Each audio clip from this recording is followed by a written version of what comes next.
Wah, ini pertanyaannya pamungkas tapi keren loh. Iya, iya. Seumur-umur belum ada yang nanyain saya ini, ya Allah.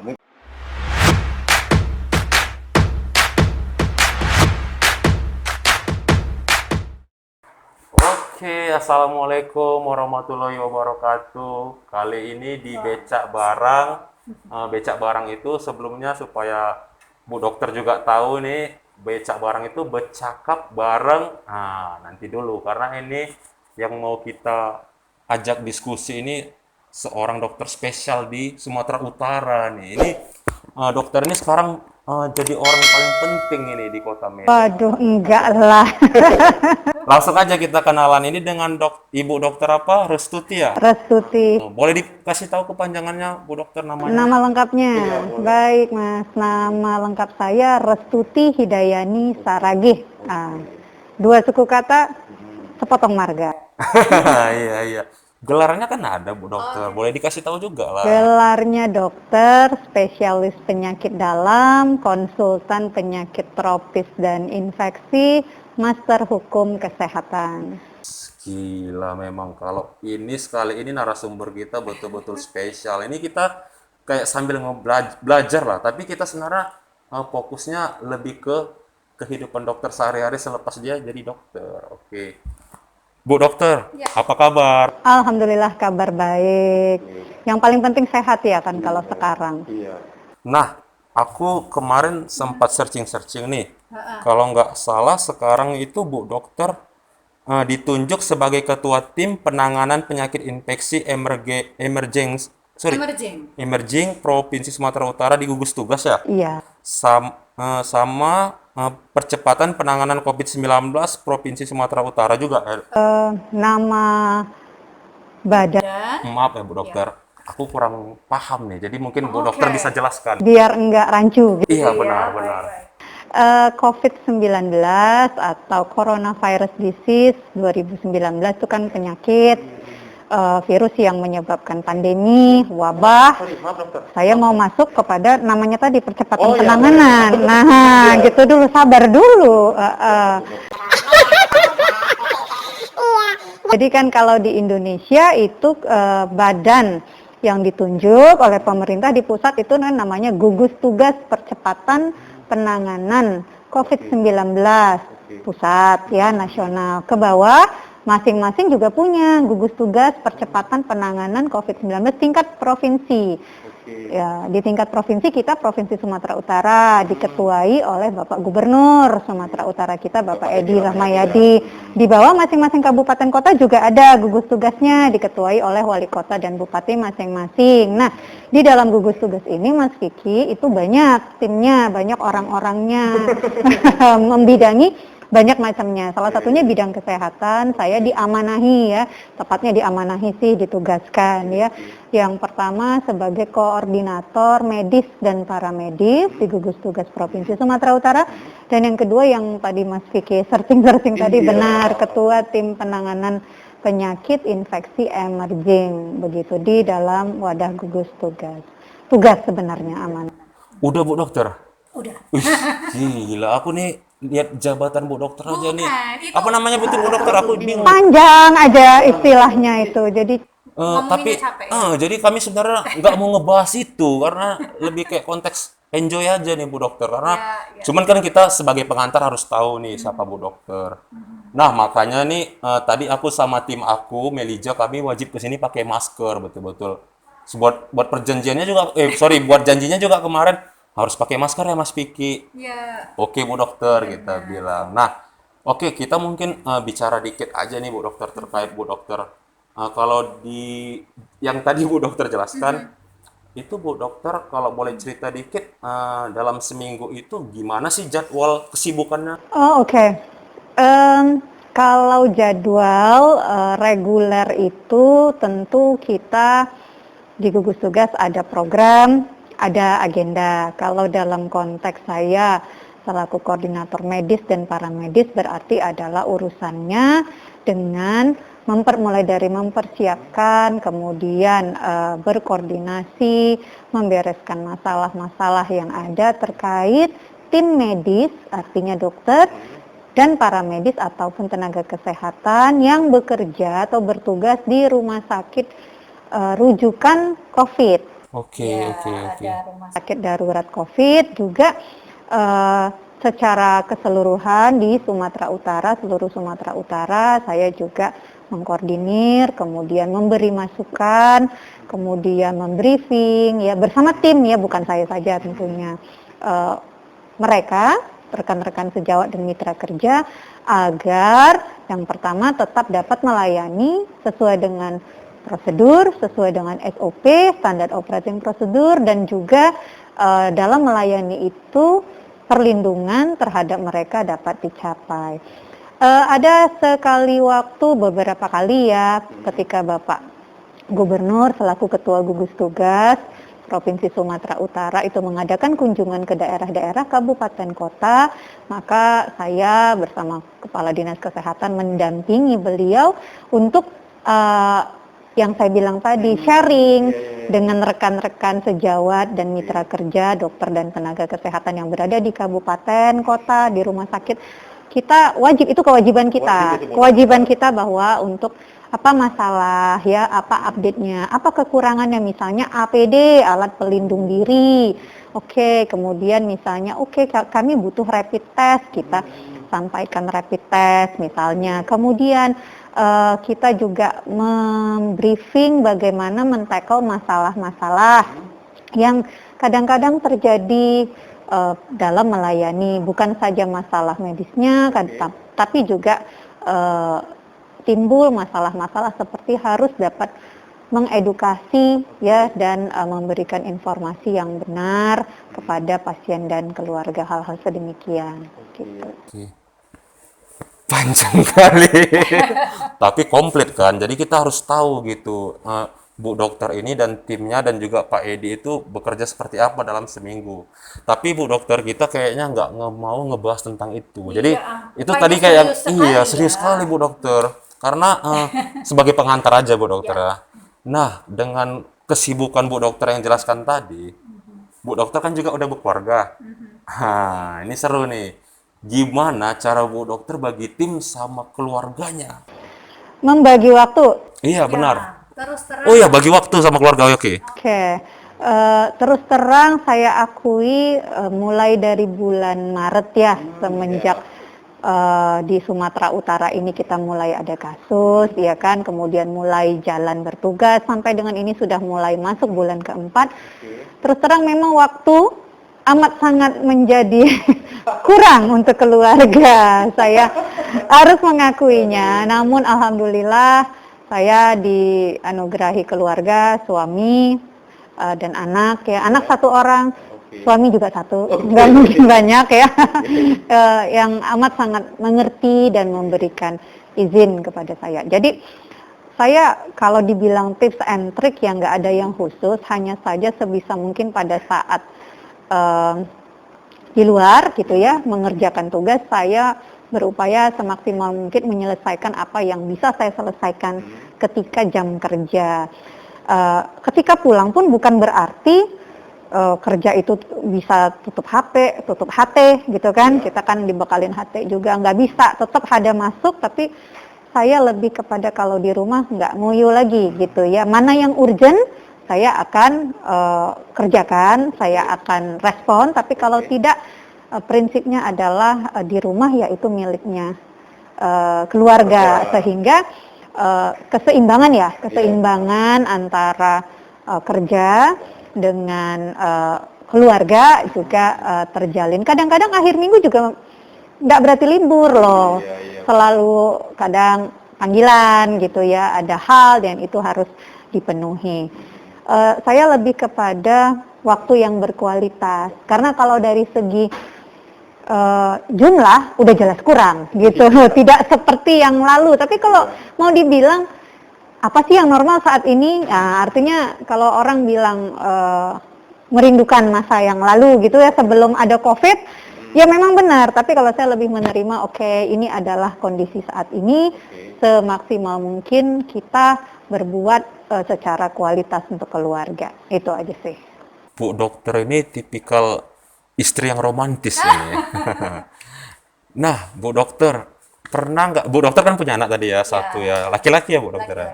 Umur berapa tahun Bu? 10 tahun. 10 tahun, itu lagi manja-manjanya biasa ya. Manja-manja tapi jelang remaja saya bilang sama anak saya. Itu gimana Bu Dokter? Pernah nggak dia gitu, ngeluh gitu kan? Aduh mama nih asik kerja, kerja, kerja. Nah, itu gimana Bu Dokter jelasinnya ke, maaf, siapa nama anaknya Bu? Namanya Agra. Agra, Kayak oke. nama kota di India itu. Oh iya, iya, Taj iya. Mahal. Taj Mahal, Agra. Itu gimana jelasin sama Agra? Alhamdulillah kalau Agra mungkin oleh karena latar belakang saya yang memang bekerja sebagai dokter, suami juga dokter, dari kecil Agra sudah melihat mama dan papanya dengan kesibukan dokter yang pada dasarnya nggak punya jam kerja yang ini ya. Kalau orang kan jam 9 sampai jam 5 selesai gitu. Dokter ya ada jam kerjanya, tapi di luar itu jika ada panggilan kan harus kan, kemudian banyak berkegiatan.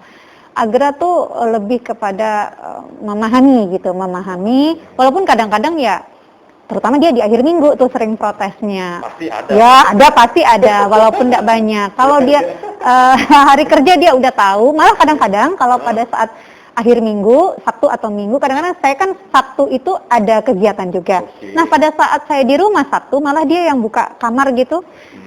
Mama kenapa tidak kerja? Kadang-kadang.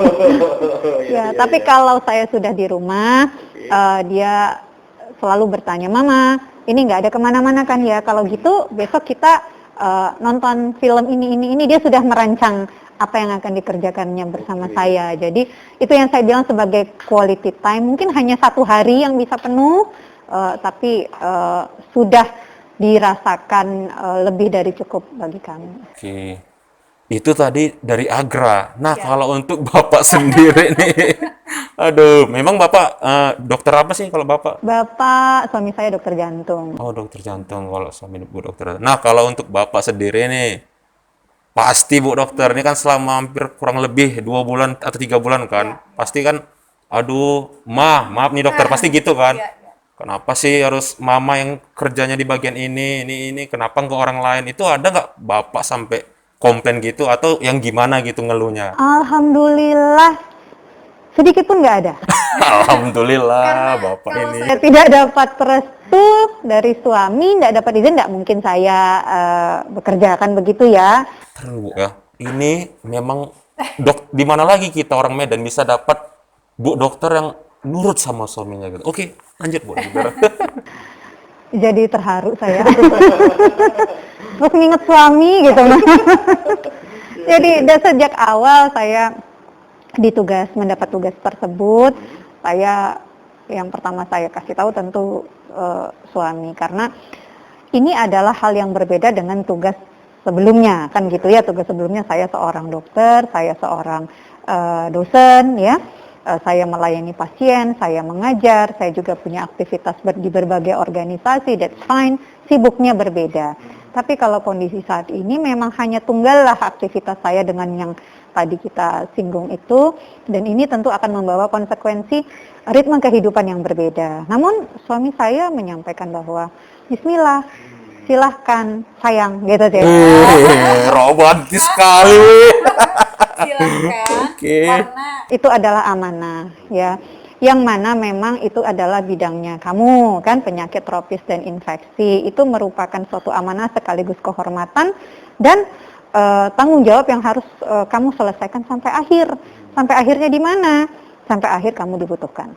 Nah, jadi saya akan selalu support, dukung selama kamu bisa menempatkan diri sesuai dengan yang tadi saya bilang, pada saat bekerja pada saat kita berada di rumah ya, my time is for you honey. Nah gitu loh.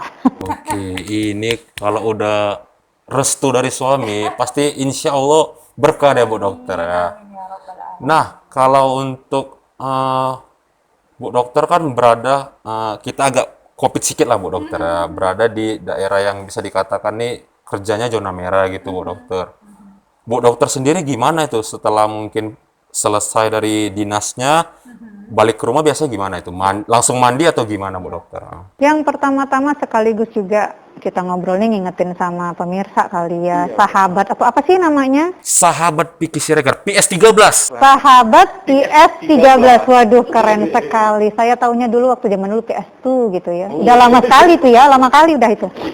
Oke, jadi yang pertama harus kita ingat, COVID itu bukan hoax, bukan teori konspirasi, bukan dibuat-buat. Apalagi ada orang di luar sana yang bilang bahwa dokter dan tenaga kesehatan mengambil untung dari situ.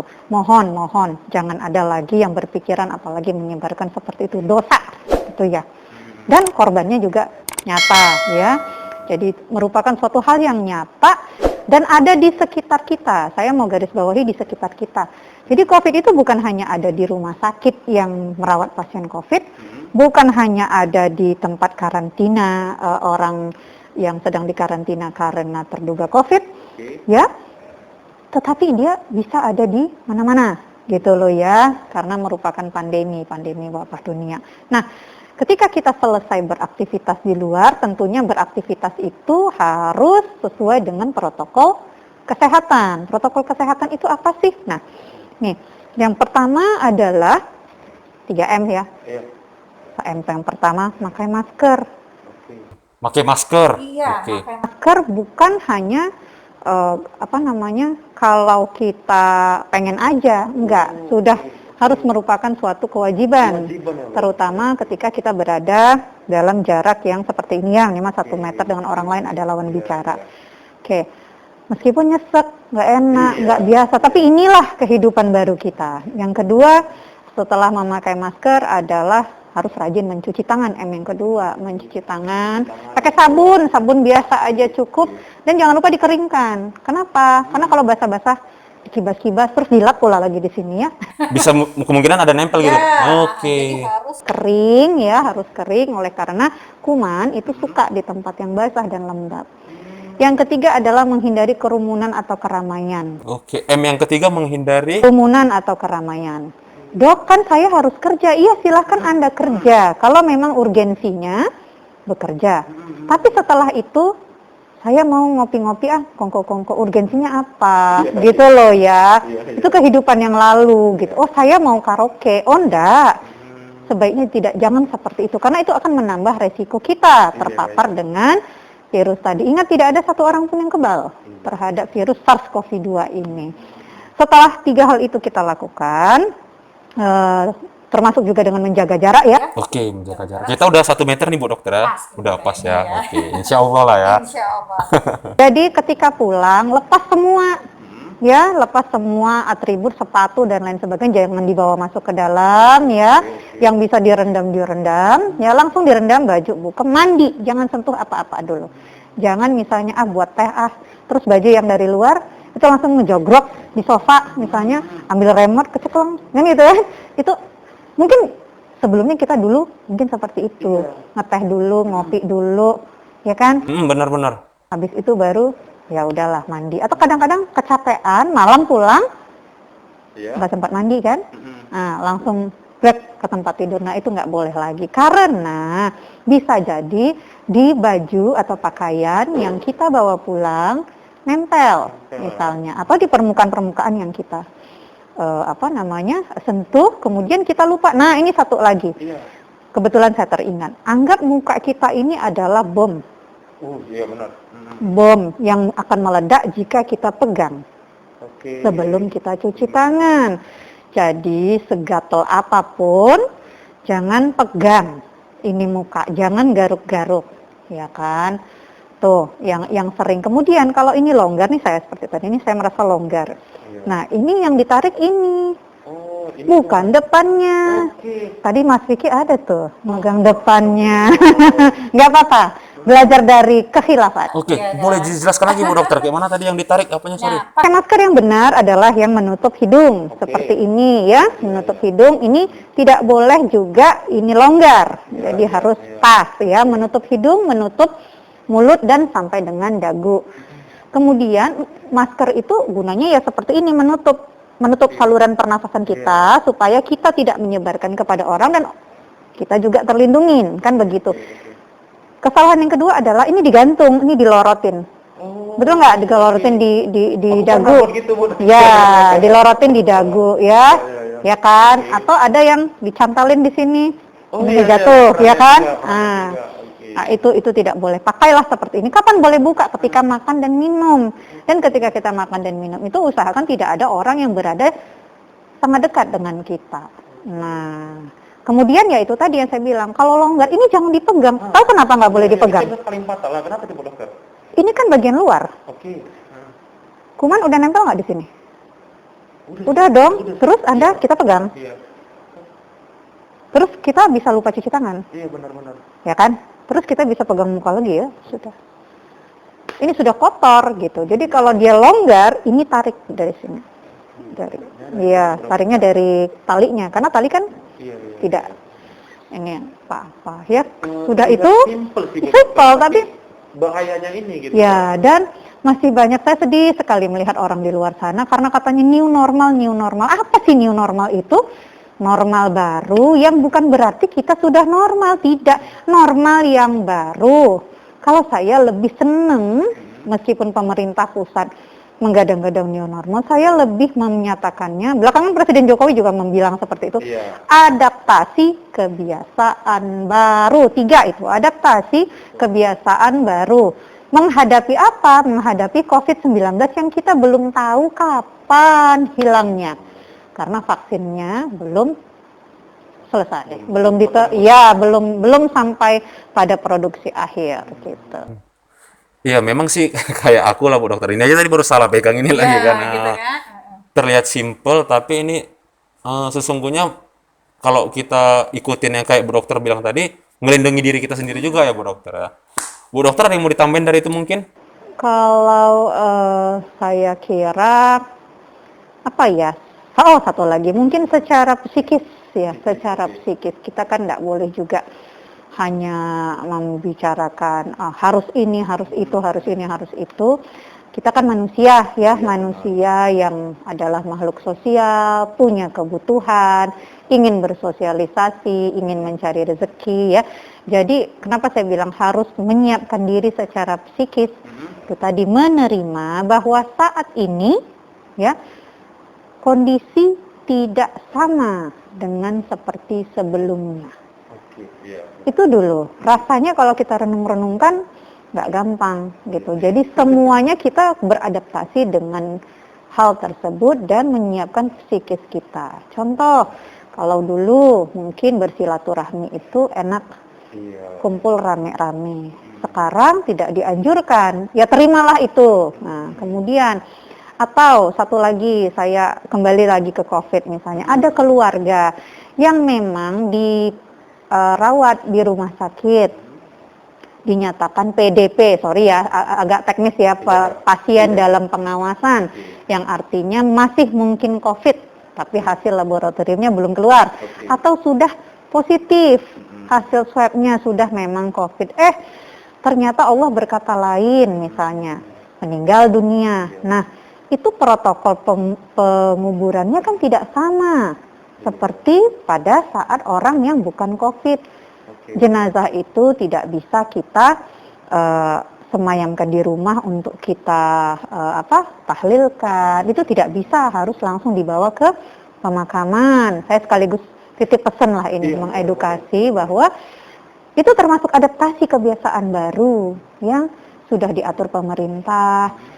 Kemudian ulama juga sudah membenarkan hal tersebut, oleh karena itu untuk menjaga keselamatan orang yang lain ya. Jadi masih banyak masyarakat yang mungkin akarnya, Mas Vicky, tidak mempercayai COVID ini sedemikian hebohnya, orang nggak ada apa-apa kok, kayak di Medan biasa-biasa aja gitu ya. Jadi hal-hal seperti ini tidak bisa lagi kita melakukan sesuatu yang dulu bisa kita lakukan dengan bebas, terimalah itu. Namun di sisi lain, life must go on. Hidup harus berjalan terus, kan? Iya. Aku sering tuh, Bu Dokter, jumpa kayak orang-orang nih yang kadang agak keras kepala gitu kan. Dia bilang, nggak ada itu konspirasi, katanya gitu kan, Bu Dokter.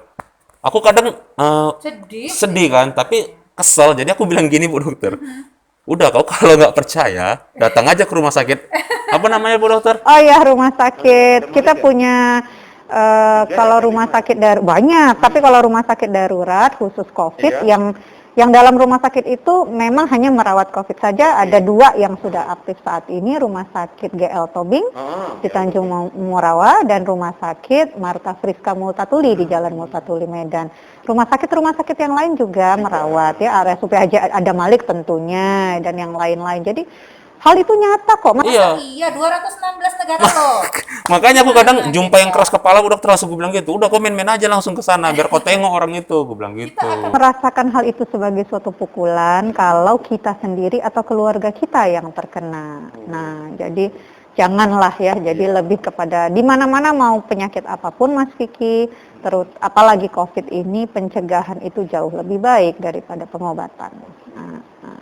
Bu Dokter, capek nggak? Enggak.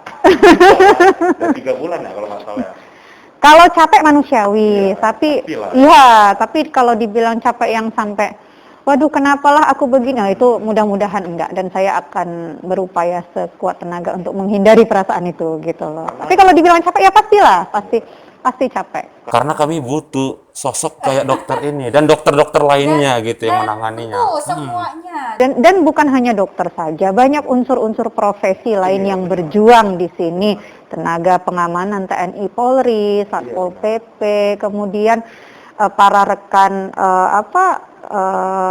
tenaga kesehatan sudah jelas ya, perawat, analis segala macam. Yang di luarnya supir ambulans, supir mobil jenazah, ya kan.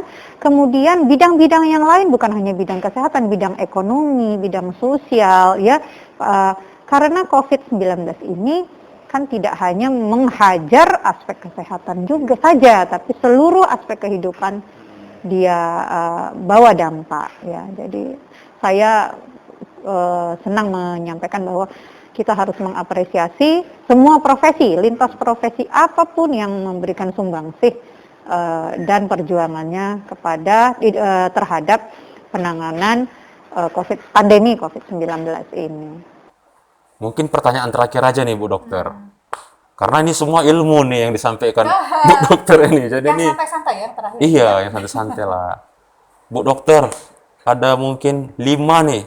Bu Dokter bisa jawab nih, 5 yang Bu Dokter pengen lakukan ketika corona ini. Wah, ini pertanyaannya pamungkas tapi keren loh. Seumur-umur belum ada yang nanyain saya ini, ya Allah. Mungkin Bu Dokter ntar rindu arisan atau apa, boleh dijelaskan lah Mas gitu. Vicky ini udah nyiapin pertanyaannya udah lama. Pasti. Baik. Yang pertama, saya ingin kumpul dengan keluarga besar. Ingin kumpul dengan ya keluarga besar lah yang Ini udah rindu kali dekat, ya. berarti, Bu Dokter. Karena Lebaran kemarin kita nggak kumpul, hanya video call saja. Dengan keponakan-keponakan semua, ya, dengan semualah ya. Iya. Kemudian yang kedua, 5 tadi ya? Iya, ada 5. Yang kedua, saya pengen liburan. Wih, liburan. Langsung nomor 2-nya liburan. Nggak mesti jauh-jauh, ya kan? Kemana aja juga boleh, kan? Yang ketiga, saya pengen ngeband lagi. Waduh, Saya mau nyanyi soalnya. ini aku baru tahu. Bu Dokter Saya suka mau nyanyi. Dan saya dengan rekan sejawat dan murid saya, ada bandnya namanya Internoid. Kali, Pak. Kebetulan saya vokalis. Oke, astaga. Kenapa di akhir ya baru ngomong? Dari tadi COVID dulu, Iya, oke. Aduh, kalau kayak gini kita jadi share Bu Dokter ya, ketawa-ketawa ya. Iya, yang Karena menyanyi itu kan hobi ya. Hobi itu kan refreshing. Saya kalau udah seperti itu rasanya beban itu hilang gitu. Oke. Yang keempat, saya pengen ngedate. Waduh, sama si bapak ya. sama suami tercinta. Itu kira-kira kemana itu? Ah, ya. Film. Nonton film. Kalau suami saya itu paling hobinya nonton film. Semua film yang apa dia update meskipun, dan dia tetap ayo ma nonton ini, ayo ya nonton ini. Meskipun besok-besoknya saya udah lupa. Itu kita udah pernah nonton ya? Udah.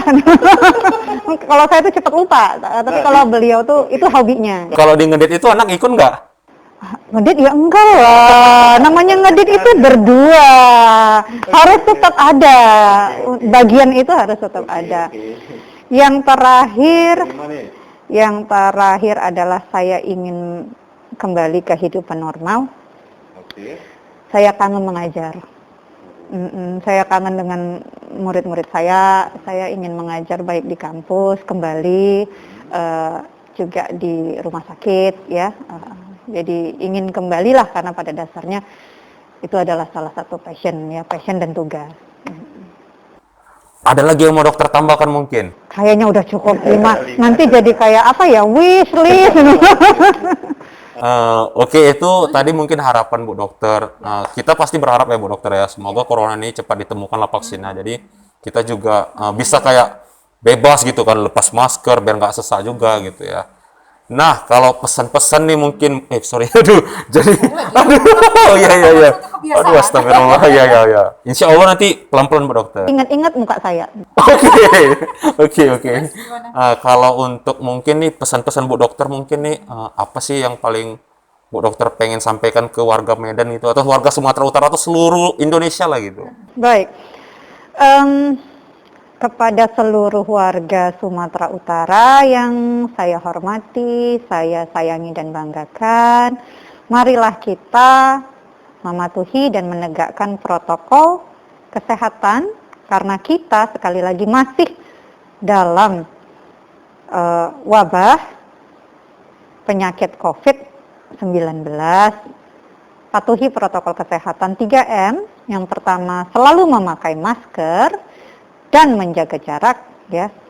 Yang kedua adalah mencuci tangan dengan sabun dan air mengalir atau hand sanitizer sering-sering ya. Dan yang ketiga adalah menghindari kerumunan ataupun keramaian. Dan jaga diri dengan cara perilaku hidup bersih dan sehat, makan makanan yang bergizi, cukup istirahat dan selalu bahagia. Oke, itu dia pesan-pesan dari Bu Dokter Rustuti Saragi ya? Ya, Saragi. Oke, nah harus kita ingat ya kawan-kawan PS13.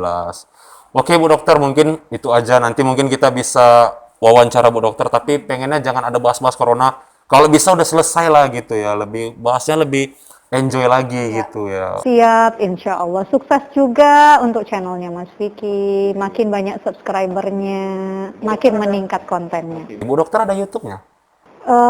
Belum buat atau gimana? Kayaknya ada, tapi udah nggak aktif lama deh. Oh, aktif kan lah Bu Dokter, karena kan perlu juga sih kayak orang-orang Bu Dokter ini mungkin seminggu sekali sharing-sharing gitu. Saran yang baik sekali. Udah banyak juga yang nyaranin. Mungkin saya harus cari tim, soalnya kalau sendiri nggak bisa. Nanti kontak-kontak Mas bersedia, Vicky. Bu. Wah, thank you. Kalau Instagram Bu Dokter ada? Instagram ada. Ada? Apa namanya Bu Dokter? Instagramnya @restuti, pakai i bukan pakai y. Ntar kalau kalian mau lihat tentang Bu Dokter Stuti bisa dari Instagramnya. Karena Bu Dokter ini juga kadang aktif juga di Instagramnya, media sosialnya lah gitu. Oke, mungkin itu aja Bu Dokter. Buat teman-teman jangan lupa like, subscribe, dan share ya. Karena jujur ini info penting gitu. Apalagi kita nih warga Sumatera Utara, ini pasti harus lah yang kayak gini-gini kita share. Apalagi juga narasumber kita berkompeten lah istilahnya gitu. Yaudah ya, terima kasih. Assalamualaikum warahmatullahi wabarakatuh.